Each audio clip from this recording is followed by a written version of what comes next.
Coronavirus, la pandemia. ¿Cuáles son los síntomas? ¿Cómo se transmite? ¿Qué puedo hacer para protegerme y prevenir la propagación de la enfermedad? Nuevo padecimiento que ha encendido las alarmas de los sistemas de salud. Coronavirus, la pandemia. Bienvenido a un programa más de Coronavirus, la pandemia. Le recordamos que estamos transmitiendo desde el foro de Canal 44, la señal de todos, y que es posible llegar a México y al resto de América Latina gracias a la señal de las televisoras públicas que se suman a esta emisión. Le queremos recordar las formas de hacer contacto, @Canal 44 TV en Twitter y Facebook, o nos pueden mandar mensajes también a través de WhatsApp en el 33 22 42 06 90. Iniciamos con el recorrido por la información. Vamos a Ginebra, Suiza, sede de la Organización Mundial de la Salud. Nuestro compañero Antonio Broto, corresponsal de la agencia EFE, nos informa. La jornada de hoy, cuando se cumplen 6 meses desde que la Organización Mundial de la Salud declaró que la COVID-19 se había convertido en una pandemia, el organismo con sede en Ginebra reporta casi 28 millones de contagios y 905.000 muertes. El dato positivo lo dan los pacientes recuperados, que en la última jornada superaron la barrera de los 20 millones y ya representan casi 3/4 partes del total. América suma 14,4 millones de casos y se mantiene como la región más afectada, seguida del sur de Asia, que ha rebasado los 5,1 millones de contagios, y de Europa con 4,6 millones. Las gráficas de casos diarios solo muestran un claro descenso en el continente africano, donde se ha pasado de los 15.000 contagios por jornada en julio a 3 veces menos en la actualidad.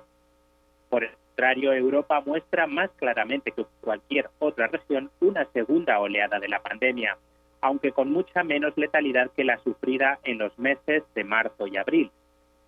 Europa registra actualmente unos 40.000 nuevos casos de COVID-19 cada jornada, unas cifras que se asemejan a las de principios de abril, cuando la mayor parte del continente estaba confinado, pero sin embargo la cifra de muertes, unas 500 a diario en el viejo continente, es unas 10 veces menor que en la primera oleada.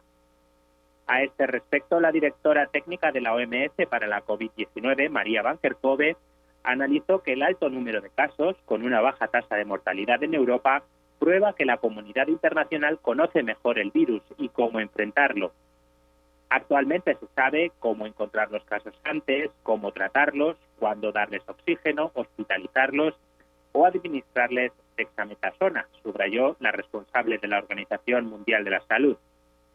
Estados Unidos lidera la lista de países más afectados, con 6,2 millones de casos, aunque asciende rápidamente la India, ahora en segundo lugar con 4,5 millones de contagios y aproximándose a los 100.000 nuevos positivos diarios, una cifra récord. Reportó desde Ginebra Antonio Broto para el programa Coronavirus, la pandemia. Uno de los fenómenos que analizamos esta semana fue el de los pacientes con COVID-19 que una vez ingresados a los hospitales y que incluso pudieron haber pasado días o semanas internados, son dados de alta, pero que lamentablemente después tuvieron que regresar al hospital. El rostro de 27.500.000 personas que han cursado con COVID-19 durante estos 9 meses ha sido de miedo y temor ante la incertidumbre de regresar al hospital, principalmente quienes pasaron por un proceso crítico de la enfermedad.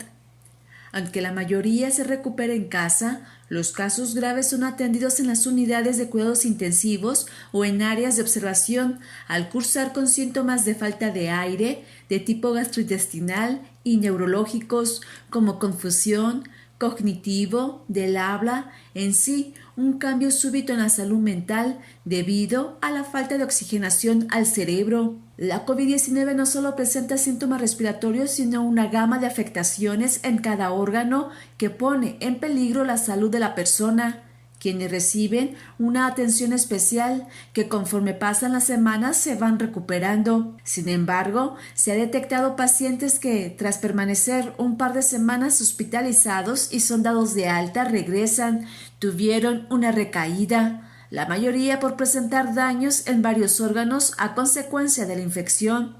El que un paciente sea dado de alta no significa que esté recuperado totalmente. Siguen estando en observación médica al no conocer con exactitud los efectos que el virus SARS-CoV-2 ocasiona en el organismo a largo plazo.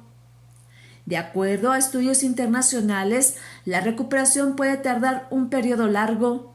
Algunos aspectos es recuperar la movilidad muscular que surge tras permanecer hospitalizados. Las actividades cotidianas no serán igual. Se ha descrito que se presentan después de alta, delirio, un cambio cerebral repentino que puede presentar depresión, ansiedad y el trastorno por estrés postraumático.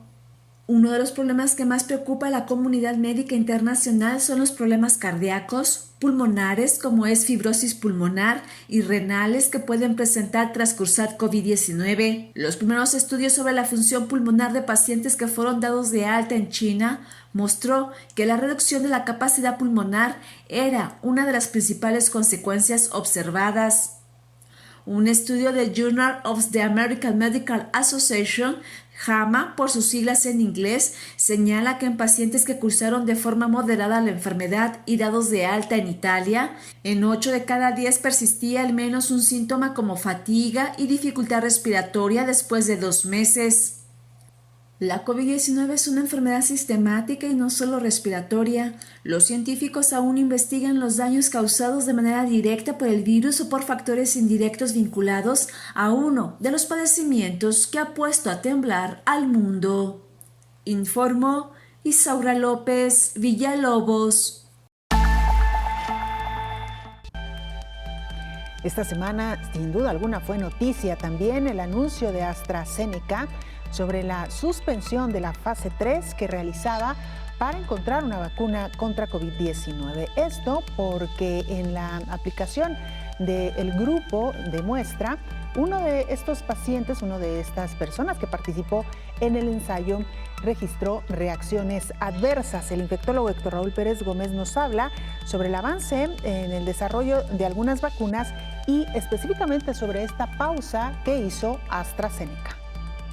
La vacuna Sputnik será una buena vacuna.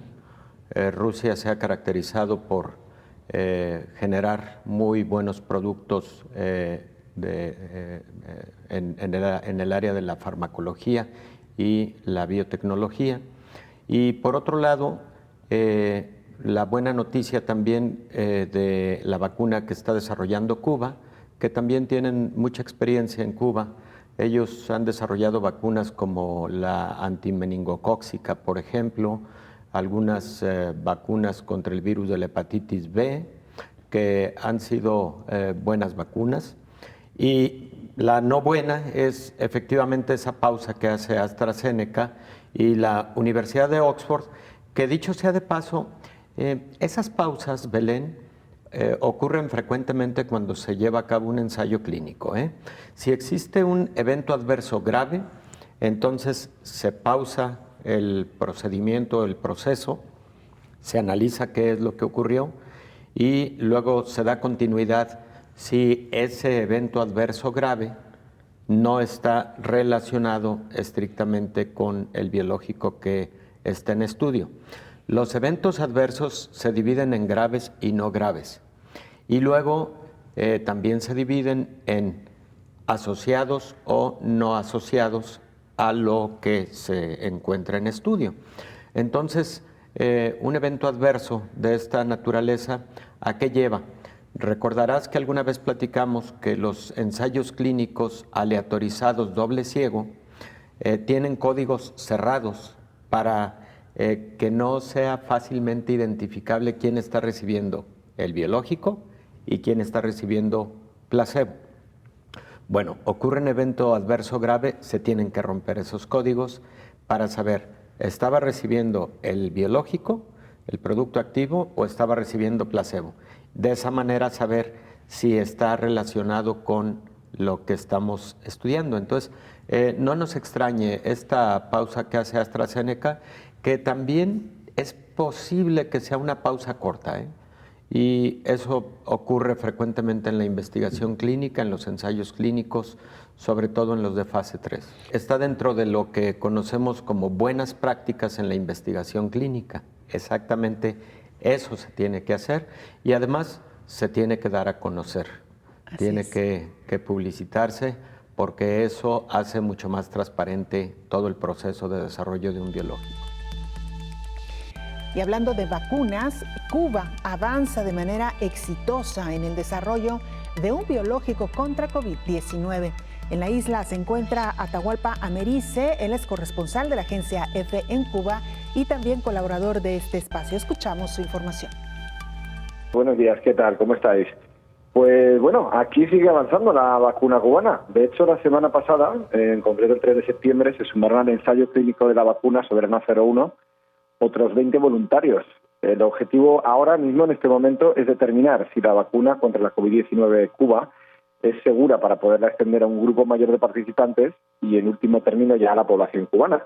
El segundo grupo de voluntarios, este segundo grupo se incorporó la semana pasada, que tienen edades de entre 60 y 80 años, reciben una dosis de la vacuna el primer día, un mes después recibirán la segunda y a los 3 meses más o menos se cerraba la investigación.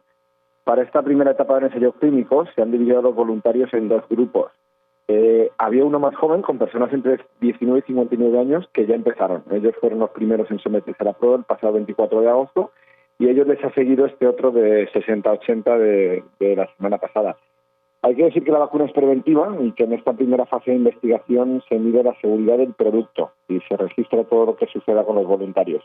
Ahí, si se demuestra que es segura, ya se avanza en el estudio. Y bueno, al concluir satisfactoriamente la fase de desarrollo farmacéutico y los estudios preclínicos en animales, esto fue antes, ya se ha demostrado al menos que esta vacuna contra la COVID-19 induce una potente respuesta inmunitaria contra el virus.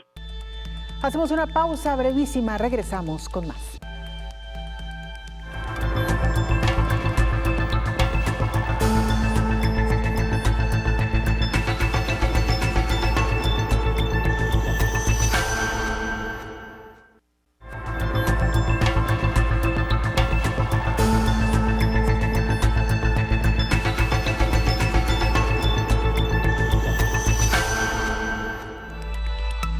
Esta semana hablamos de las reinfecciones por COVID-19. El primer caso, usted recordará, se lo dimos a conocer en este mismo espacio, ocurrió en un paciente de Hong Kong, un hombre que ya había padecido COVID-19 en su país, se recuperó, viajó a España y cuando regresaba de nueva cuenta a su país le fue detectada una reinfección. Esta es parte de la historia. La pandemia de COVID-19 ha impactado de manera importante la salud y la actividad económica en México y todo el planeta. Más de 18 millones de personas se han recuperado después de contagiarse con el nuevo coronavirus en el mundo, pero existe un riesgo de volver al hospital por algún problema respiratorio. Los neumólogos aseguran que han recibido un significativo volumen de pacientes que registraron una COVID-19 moderada y que sufren, por ejemplo, cansancio y dificultad respiratoria. Uno de los primeros estudios sobre la función pulmonar de los pacientes que habían sido dados de alta en China, por ejemplo, que la reducción de la capacidad pulmonar era una de las principales consecuencias observadas, incluso entre aquellos que no estuvieron en estado crítico, por lo que muchos de ellos, al enfermar de algún otro virus respiratorio, pueden desarrollar de manera más rápida. El estudio publicado en una revista especializada subraya la incidencia de un fenómeno similar en epidemias causadas por otros tipos de coronavirus, como el SARS y el MERS, en los que esta secuela duraba meses o años en algunos casos. Se han reportado casos en México en donde pacientes que estuvieron muy graves en terapia intensiva han tenido que regresar a recibir atención, sobre todo asistencia ventilatoria. Recientemente, un estudio publicado en el Journal of the American Medical concluyó que entre 143 pacientes evaluados en Italia, solo el 12.6% había sido ingresado en cuidados intensivos, pero el 87.4% reportaba la persistencia de al menos un síntoma, entre ellos fatiga y dificultad respiratoria, más de 2 meses después de ser dados de alta, informó Rocío López Fonseca. Jorge Largo es periodista del Correo Diario en Ecuador. Nos presenta el informe más reciente. ¿Qué está ocurriendo hoy por hoy en Ecuador? Te escuchamos, Jorge. ¿Qué tal, amigos? ¿Cómo están? Muy buenos días desde Ecuador. Enviamos un caluroso saludo a todos nuestros hermanos mexicanos. qué gusto poder encontrarnos y generar información referente a lo que está viviendo nuestro país con el tema de la pandemia. Efectivamente, Belén y amigos, desde la próxima semana en el país ya se levanta el estado de excepción, algo que ha preocupado a muchos sectores. Sin embargo, el gobierno nacional está trabajando en algunas campañas como la Yo Me Cuido, que propone pues que ya la ciudadanía tome conciencia de la situación que está viviendo el país y que vayan tomando sus restricciones personales y puedan mantenerse a buen recaudo de evitar que continúe la propagación del coronavirus en nuestro país. Las cifras en el país están normales, no ha existido sistemas de rebrote en algunas localidades. Sin embargo, los equipos de los Ministerios de Salud Pública, del Instituto Ecuatoriano de Seguridad Social, continúan reforzando sus actividades en salud, continúan trabajando de manera paulatina y permanente en todo el territorio ecuatoriano con la finalidad de contener el coronavirus en nuestra situación. Se está reanudando ya las actividades productivas, comerciales, administrativas en todo el país, de a poco. El teletrabajo está quedando, prácticamente se está reduciendo ya. Todos los ecuatorianos están volviendo a la normalidad, con algunos déficits importantes, sobre todo en el tema de desempleo. Han existido más de 3.000 personas desempleadas que está dejando esta pandemia y algunos emprendimientos que prácticamente se fueron a bancarrota. Está en juego aún el análisis del retorno a clases. Varios alcaldes o varios representantes de los cantones de las ciudades de acá de Ecuador están analizando la posibilidad y pues la mayoría coincide que el tema del retorno a clases aún quedaría suspendido. En todo caso, cada municipalidad, cada gobierno municipal está adoptando sus propias medidas a través de sus comités de operaciones de emergencia, básicamente pues para realizar un trabajo post estado de excepción, que como vuelvo y repito, desde la próxima semana el Ecuador quedará sin estado de excepción y todos los ecuatorianos tenemos que adoptar medidas personales, familiares y mantener un trabajo prácticamente propio para evitar cualquier inconveniente a futuro con nuestra salud. El infectólogo Héctor Raúl Pérez Gómez también abordó en esta mesa de trabajo el tema de las reinfecciones. Escuchemos qué fue lo que nos comentó. A un asunto de reinfección, por ejemplo, por SARS-CoV-2, hay muchos aspectos que analizarle. Número uno, el que personas que tuvieron una infección inicial hayan desarrollado inmunidad y entonces la reinfección pueda ser una reinfección que genere síntomas leves o no genere sintomatología, lo cual vemos en muchas enfermedades infecciosas sujetas a vacunación, por ejemplo, ¿no?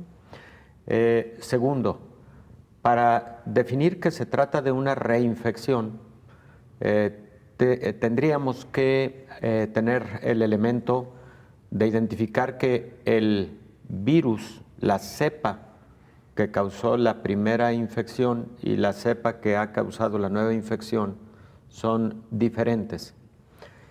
Tercero, tendríamos que estar bien seguros de que en el primero de los casos no fue solamente una prueba positiva, que aunque muy raras, podría haber sido una falsa positiva y la aparente reinfección sea realmente la primera de ellas, ¿no? Los casos que se han reportado se han estudiado con detalle en ese sentido, en los tres factores que acabo de comentar.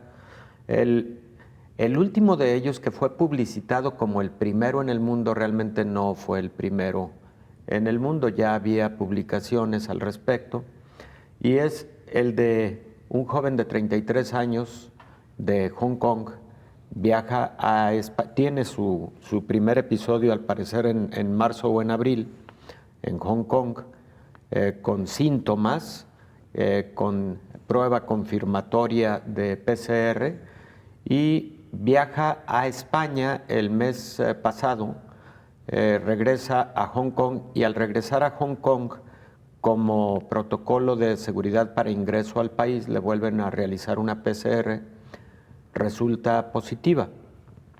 El paciente cursa casi asintomático en esta segunda ocasión. Entonces se da lo que comentaba hace un momento, la posibilidad de que la primera infección generó inmunidad, en esta segunda infección el paciente casi cursa asintomático, posiblemente gracias a la inmunidad generada por el cuadro inicial. Si así van a ocurrir algunas reinfecciones, entonces se apega a lo que ocurre a muchas enfermedades infecciosas, incluso que son sujetas a vacunación, como antes comenté. Mira, por ejemplo, en rubiola puede existir reinfección, en parotiditis puede existir reinfección.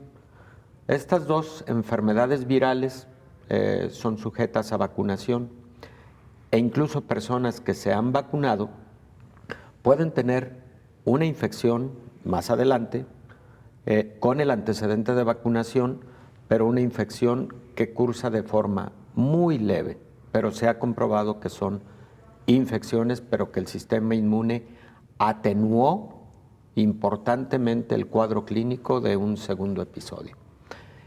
Hay algunas enfermedades infecciosas en las que puede ocurrir lo contrario. Por ejemplo, en el caso de dengue. En el caso de dengue, una infección inicial genera una respuesta inmune.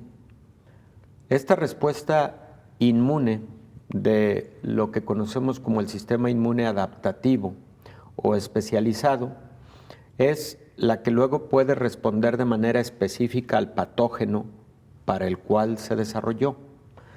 El segundo episodio de dengue puede ocurrir con mayor gravedad porque la respuesta inmune generada a partir del primer episodio puede tener una respuesta exagerada con muchas citocinas, como tormenta de citocinas de la cual hemos hablado aquí con frecuencia, y entonces el segundo episodio de dengue puede ser muy grave o puede ser hemorrágico o puede ser con estado de choque por dengue, en fin. Entonces, digamos que hay dos tipos de presentación después de una reinfección: atenuada, también gracias al sistema inmune, pero también exagerada y también gracias al sistema inmune. El segundo de los ejemplos es dengue, el primero de los ejemplos podría ser parotiditis. Y ojalá y los casos de reinfección que pudieran ocurrir con SARS-CoV-2, COVID-19, fueran de la primer naturaleza. Si se contagia con la misma cepa y desarrolló inmunidad, lo más probable es que la inmunidad va a resultar más efectiva que si se contagia en un segundo momento con una cepa diferente. Ahora, doctor, cuando se tratan de cepas iguales, ¿es posible que el cuerpo reaccione de manera entonces menos agresiva, puede ser? Porque ya hay anticuerpos para esa cepa, ¿puede ser? Puede ser. Ahí lo importante es monitorear muy bien el caso para identificar si está evolucionando a una forma grave de la enfermedad, lo cual podría significar dos cosas. La primera es que la nueva cepa tuviera mayor virulencia, o la segunda es que la propia respuesta inmune del paciente, del huésped, fuera una respuesta inmune agresiva, en donde inconvenientemente se genere un proceso inflamatorio severo. Eso sería muy inconveniente en el caso de COVID-19. Ojalá y no sea la constante.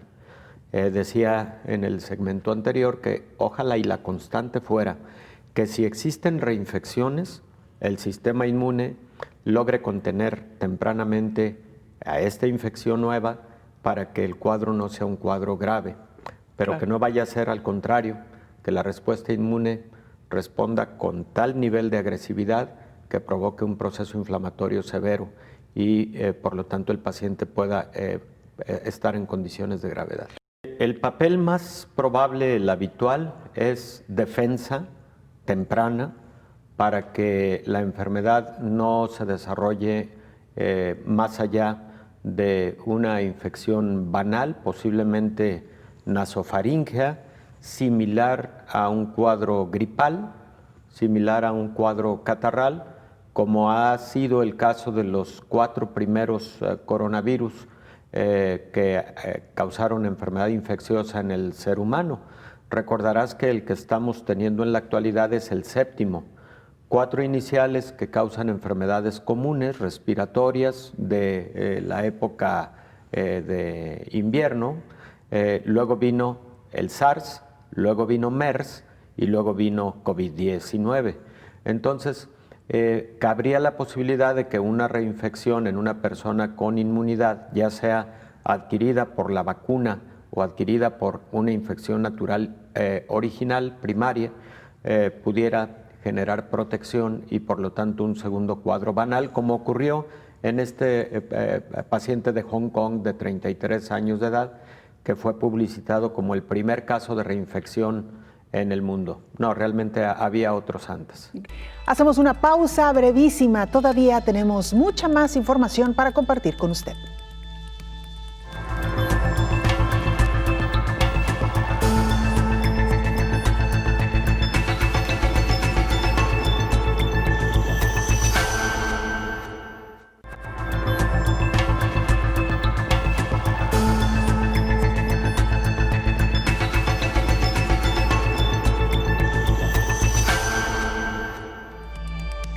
Esta semana charlamos con el investigador en ética Noé Alfaro, quien nos dio su punto de vista y nos explicó también por qué una empresa farmacéutica como AstraZeneca tuvo que detener el proceso en el desarrollo de un biológico contra COVID-19. Nos explicó específicamente cuáles son los criterios éticos que envuelven a estos procesos de investigación.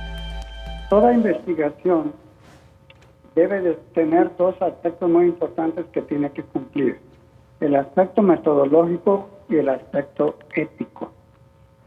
Para el aspecto metodológico debe de cumplir con una serie de pasos y una serie de requisitos que no los dudo que lo esté cumpliendo, pero para el aspecto ético tiene que respetar y cumplir una serie de medidas para que los beneficios de esta vacuna sean mayores que los perjuicios.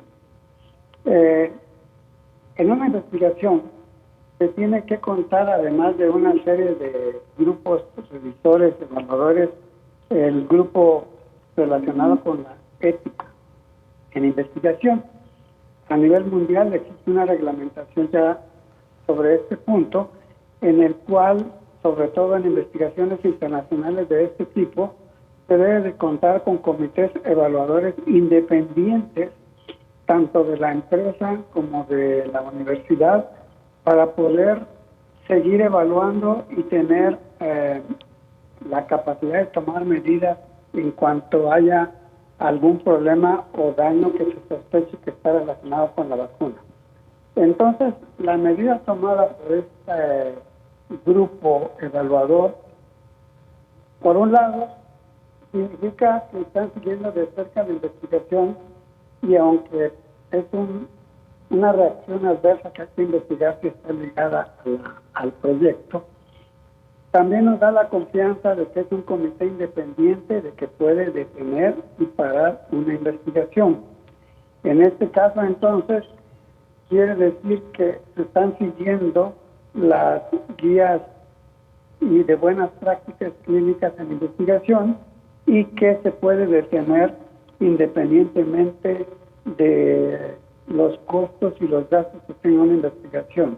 Por ello, yo lo tomo desde el punto de vista positivo. Por supuesto que hay que evaluar si esta reacción está relacionada con la vacuna, y la investigación podrá reanudarse en caso de que sea un efecto que coincidió o que puede recuperarse, o que no es tan serio como se esté pensando que lo es. podría reanudarse, y nos da la confianza porque hay un comité evaluador independiente que está siguiendo este proyecto y que puede tomar este tipo de medidas. Varios principios éticos que se deben de seguir, sobre todo bioéticos y éticos, que tienen que ver con la justicia, la beneficencia, la equidad, la maleficencia, y hay una serie de fases que debe de seguir una investigación. En este caso, pues son de la fase 1 a la 4. En la fase 1 y 2 se vigila principalmente lo relacionado con la eficacia y reacciones secundarias que tuviese que ver, y va dirigido a grupos pequeños. La fase 3 ya va dirigido a miles de personas para ver también la eficacia y la seguridad. La eficacia quiere decir que proteja contra COVID, y la seguridad quiere decir que no haya reacciones adversas mayores como la que se está estudiando ahorita. Y la fase 4 es cuando ya tiene la licencia y ya se aplica a la población en general. Estas fases las está cumpliendo, y contrario a alguna otra vacuna que se menciona que también va avanzada, como la rusa, pero que no tenemos información de estas fases ni tampoco de efectos adversos relacionados con la misma.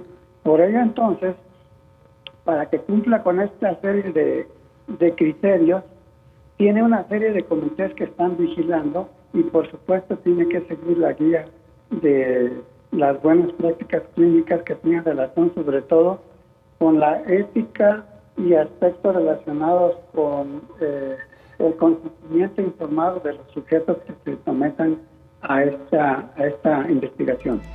La salud mental, otra de las grandes preocupaciones en medio de COVID-19. Por cierto, esta semana conmemorábamos el Día Internacional para Prevenir el Suicidio. El psicólogo Julio Villegas Holguín dialogó con nosotros esta semana y hacía énfasis precisamente en la necesidad de reforzar, de agudizar los esfuerzos para contener a aquellas personas que hoy por hoy están padeciendo algún desequilibrio emocional o mental a propósito de COVID-19. Lo que hemos encontrado es algo semejante a diferentes países, en el sentido de que inicialmente había una expectativa de que era una enfermedad distante que posiblemente no llegaría a nuestra localidad, y luego nos dimos cuenta que era una pandemia y que esto tarde o temprano estaría presente en nuestra vida cotidiana. Ahí se activaron los mecanismos de estrés, y con esto la consecuente alteración en los hábitos de sueño, la alimentación, la relación en la vida cotidiana con nuestros seres queridos, con nuestros vecinos, en nuestros espacios laborales, escolares, y en todos los ámbitos que nos desenvolvemos. Una vez que se presentaron ya los primeros casos importados, afortunadamente las medidas preventivas y las estrategias estaban planteadas, y teníamos sobre la base de la información hasta aquel momento, en relación a lo que se conocía del virus SARS-CoV-2, las medidas de distanciamiento, ahora ya le llamamos físico. Inicialmente recordarás que les decíamos distanciamiento social, pero esto tiene un carácter psicológico de desapego, inclusive de posible descuido afectivo entre las personas con quienes convivimos. Ese fue uno de los cambios. Después, ya en lugar de llamarle distanciamiento social, se optó por llamarle distanciamiento físico. Una vez que se presentan en otra etapa los casos comunitarios, entonces ya las medidas fueron de mayor restricción en la interacción en los espacios públicos, y aquí se presentó y se había considerado un incremento en el estrés, el aburrimiento, la tristeza acumulada, que podía relacionarse con el incremento de síntomas de depresión y ansiedad en las personas que ya padecían alguna de estas enfermedades mentales. Pero también, desafortunadamente, iban a ocurrir debuts en estas enfermedades. ¿Esto qué significa? Que personas que no tenían ni ansiedad ni estrés, ni habían tenido en alguna etapa de su vida, podían presentarla en relación al confinamiento voluntario o involuntario, según fuera el caso. Voluntarios si decidían asumir esa actitud cívica y solidaria de mantenerse en casa lo más posible, a menos que tuvieran una actividad esencial, e involuntario en el caso de que tuvieran algún integrante de su familia ya con el diagnóstico certero y preciso de COVID-19, bueno, entonces tenían que cuidarse y cuidar a los demás. Ahí entonces la sintomatología de depresión, ansiedad, se manifestó inicialmente en irritabilidad dentro del hogar, esto es mayores discusiones en cantidad y frecuencia entre los integrantes de la familia, las discusiones entre los hermanos, entre los progenitores, entre la pareja, pero también si esto se asocia a lo que desafortunadamente en algunos ámbitos culturales se acostumbra como manejo del tiempo libre, que es el abuso del alcohol y el consumo de algunas otras sustancias, en específico la marihuana, por la confusión y desconocimiento de su efecto en la alteración de las emociones, entonces se vinculó estrechamente con la violencia intrafamiliar. Y los casos que quien les podría dar cifras específicas sería Fiscalía, los casos de activación de código violeta entonces se incrementaron, pero también los abusos sexuales, ya que lamentablemente sabemos que lamentablemente este tipo de violencia ocurre en algunas ocasiones, en muchas, con integrantes dentro de la familia. Javier Corleto, coordinador general de TV USAC, Universidad de San Carlos, en Guatemala, nos presenta la siguiente información. Saludos amigos de Coronavirus la Pandemia. El reporte de esta semana en Guatemala es el siguiente. A casi 6 meses de combatir el COVID-19 en Guatemala, se han registrado 79.622 casos acumulados, 8.417 casos activos, 68.308 recuperados y 2.897 son los fallecidos. Alrededor de 38.000 estudiantes de primaria de planteles privados han abandonado las actividades escolares que se desarrollan a distancia desde hace un semestre debido a las restricciones sanitarias para prevenir contagios de COVID-19. Una de las causas de deserción masiva se encuentra en la falta de recursos económicos de sus familias para contar con una computadora o sufragar una conexión de Internet que permita el uso de redes sociales y canales de video, que son las herramientas necesarias para los maestros. En lo que respecta al transporte público, la mesa de diálogo entre transportistas, el gobierno y la Procuraduría de los Derechos Humanos, PDH, busca acuerdos para el funcionamiento del transporte público durante la fase de reapertura económica por el coronavirus. Una de las ideas sugiere que el servicio se dé sin ayudantes, para tener menos personas en los buses. Para esto, las unidades que presten el servicio contarán con un sistema de prepago. Según el Ministerio de Salud Pública, se afirma una disminución en los casos positivos, pero durante este mes de septiembre de 2020 se espera una segunda ola de enfermedad, que podría afectar especialmente en el interior de la República. Se implementarán las siguientes estrategias para disminuir la propagación del COVID-19. Continuar con los esfuerzos para acelerar el número de pruebas que se procesan en el país. El plan de 6 meses de adquisición, distribución y uso de pruebas para diagnóstico por municipio.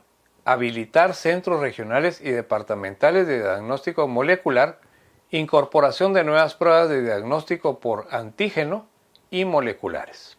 La Universidad de San Carlos de Guatemala continúa con su labor de efectuar pruebas en sus laboratorios ya establecidos, colaborando con los laboratorios nacionales que están saturados en la realización de las pruebas. Para Coronavirus la Pandemia, Javier Corleto desde Ciudad Guatemala. Hacemos nuestra última pausa, regresamos para entrar ya a la recta final de este programa especial Coronavirus la Pandemia.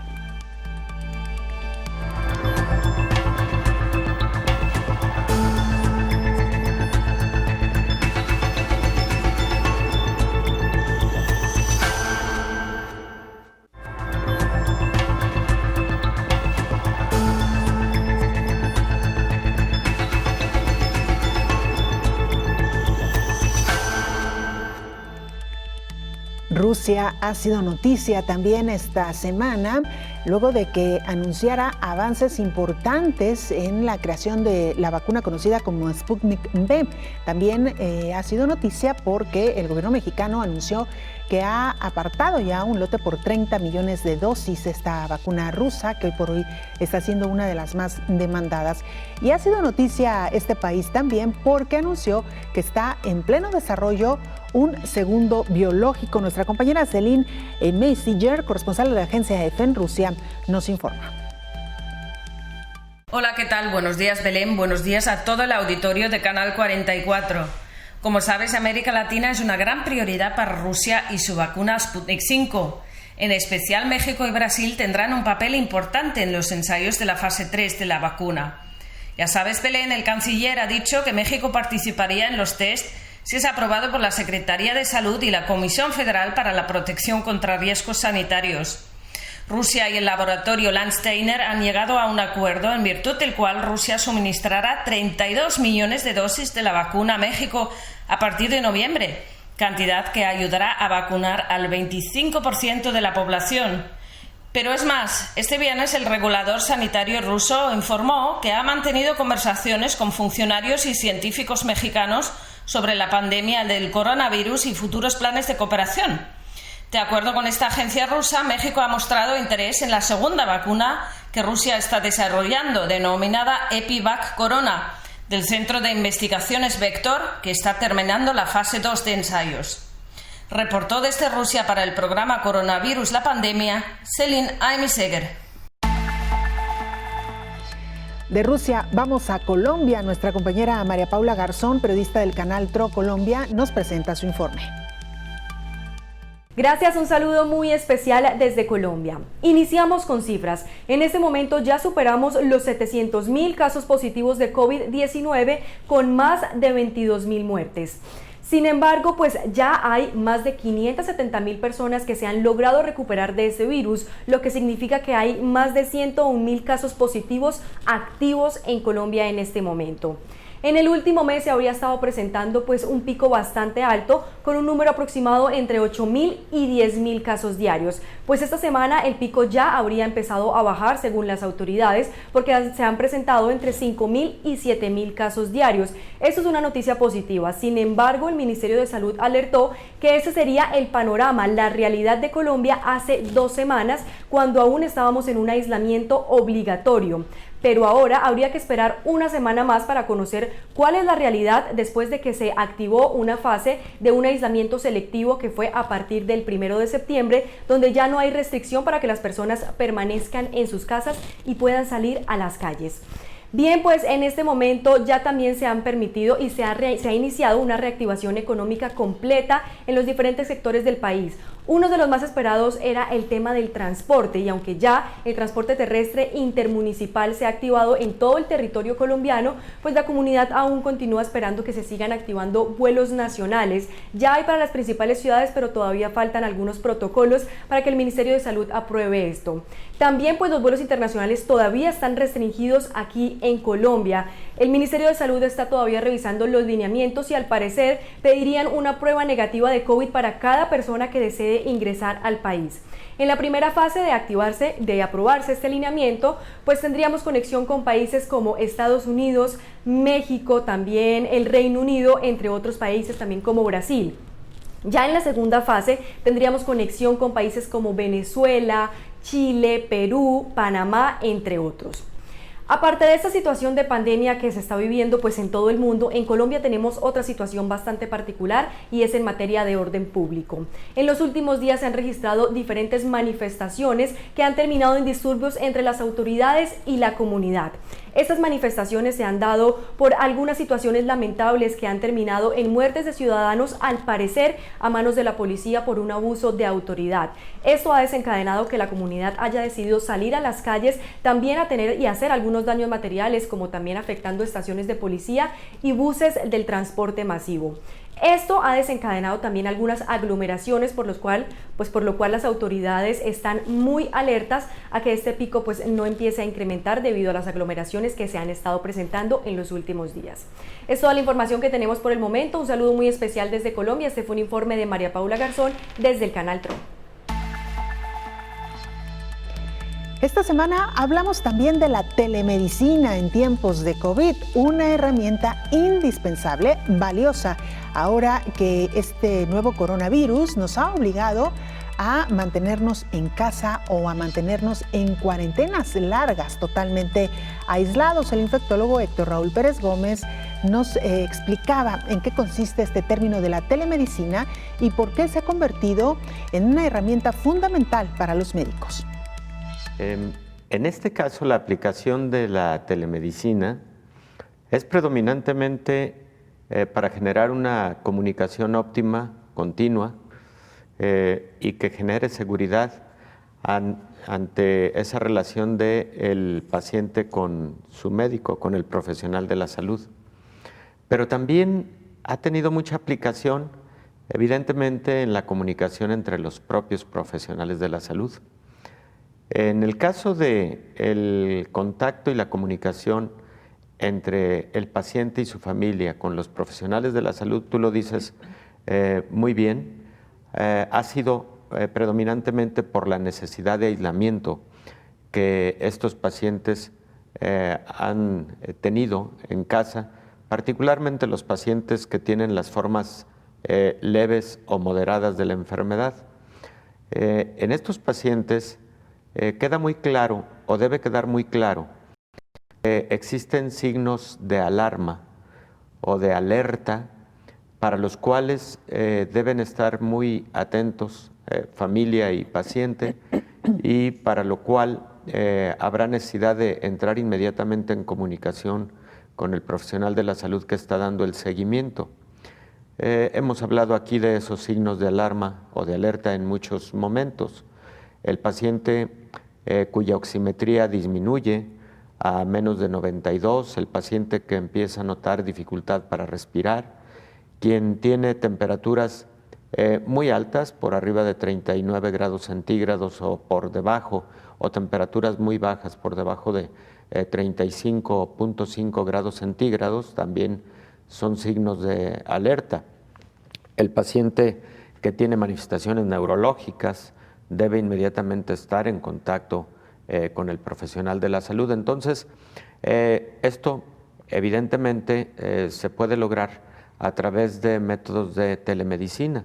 Por ejemplo, tan sencillo como el envío de información vital, como los signos vitales a través de sistemas digitales, a través de una comunicación ahora a través de videollamadas que puede ayudar incluso a mostrar alguna imagen del oxímetro. O sea, cosas tan sencillas como esas ya van siendo consideradas parte de la telemedicina. No se diga situaciones un poco más complejas en donde el profesional de la salud, por ejemplo, comenta el caso clínico con otro colega correspondiente a una especialidad que el paciente está requiriendo, y entonces esa comunicación y el intercambio de la información clínica o de imagen o de estudios laboratoriales, etcétera, puede ayudar a generar una buena discusión clínica en beneficio del caso del paciente en cuestión. Entonces, creo que esto ha venido a fortalecer mucho el concepto de la importancia de la telemedicina. Si ahora esto lo transportamos o lo trasladamos a lo que sería un monitoreo continuo para pacientes con enfermedades crónico-degenerativas como diabetes, hipertensión, etcétera, o pacientes cardiológicos que requieren de tener una constante comunicación con sus médicos para propósitos de su control, bueno, pues precisamente a través de la telemedicina se puede lograr esto y tener entonces mejor controlada la enfermedad crónica de un paciente. Existen metodologías ahora que reducen mucho el riesgo de transmisión de enfermedades infecciosas. este es un excelente ejemplo y también debe ser uno de los objetivos fundamentales en esta pandemia de COVID-19, reducir riesgos para todos, incluido el propio personal de la salud.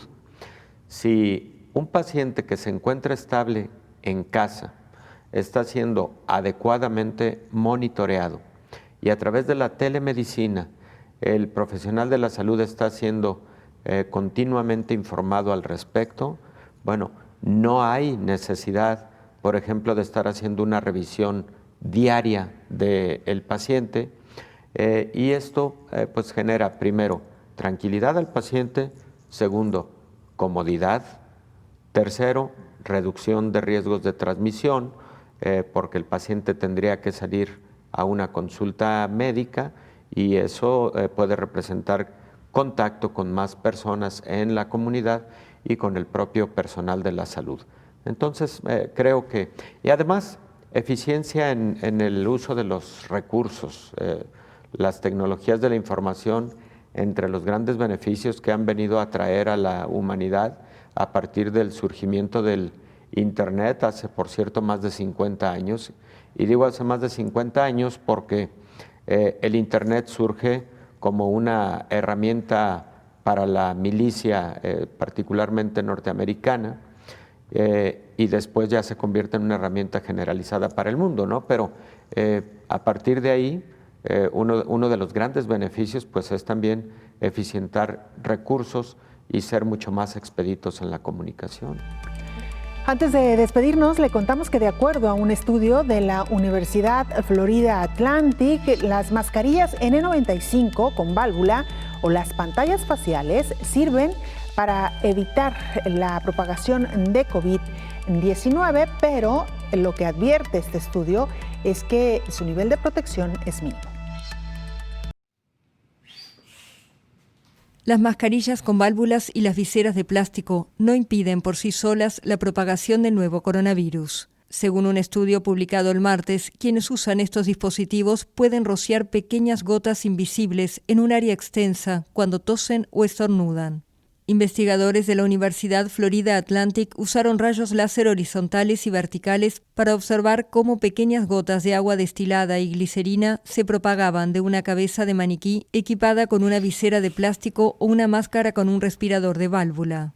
La visera inicialmente bloquea el paso de gotas, pero puede moverse alrededor de la visera con relativa facilidad y propagarse hacia un área extensa, según el estudio. De su lado, la válvula sin filtro de una máscara deja pasar un gran número de gotas, lo que la hace ineficaz para detener la propagación del virus si quien la usa ya está infectado. Los científicos concluyeron que las mascarillas de tela de calidad y las médicas, de diseño más sencillo, son preferibles en el esfuerzo para prevenir la propagación del virus. Hasta aquí llegamos con este programa especial de Coronavirus, la pandemia. Gracias por habernos acompañado. Le invitamos para que nos sintonice en la siguiente emisión. Hasta entonces. Coronavirus, la pandemia.